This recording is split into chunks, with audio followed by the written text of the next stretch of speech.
So I saw a video yesterday where the civil rights leaders, so-called civil rights leaders, met with President Joe Biden and Vice President Kamala Harris.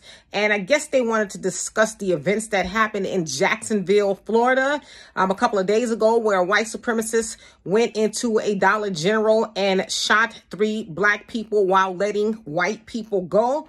And so among these leaders, it was Martin Luther King III and his sister, Al Sharpton. You guys know, the usual suspect, right?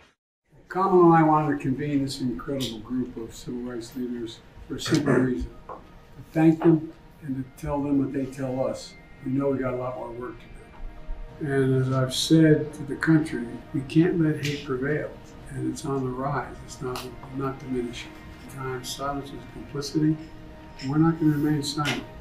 There is an antidote to this. I am sure of it. It will be rooted in our courage, like those who 60 years ago marched and stood.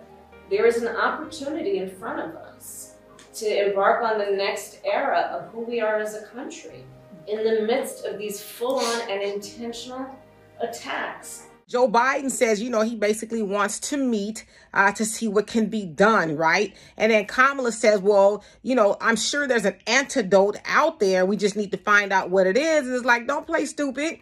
You know what the antidote is.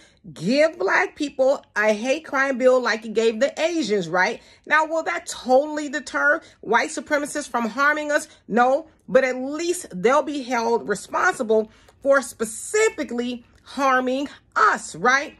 And the other thing is this, we know that election season is coming up next year. And so Kamala and Joe and the usual suspects, the so-called civil rights leaders, they're going to get together and gear up and try to get black people to go to the polls and vote for more of nothing. Because we know, especially now, that the Democrats are totally in battle. They're facing an uphill battle, rather, because a lot of black people are waking up and saying, I'm not going to continue to vote for more of nothing. Y'all remember what Kamala says? No, I'm not going to just do something just for black people.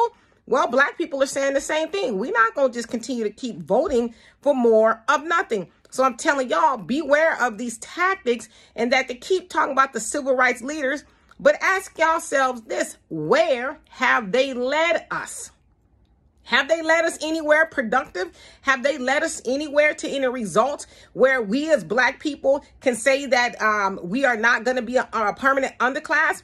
Have they led us to getting reparations or any of the stuff that really matters to black people? No, they have not. The civil rights leaders, though, they have been enriched with pretending like they're doing something for black people. But we know that they got the little white envelope from the higher ups to go out there and sell more of nothing to black people. So y'all going to see more of this?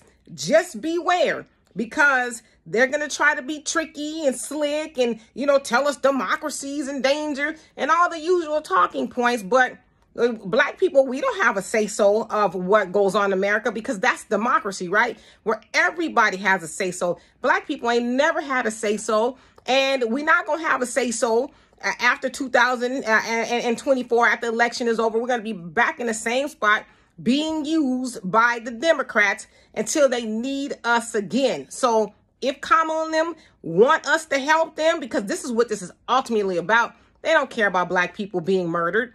They want us to help them, then they need to help us. It's just that simple. Peace.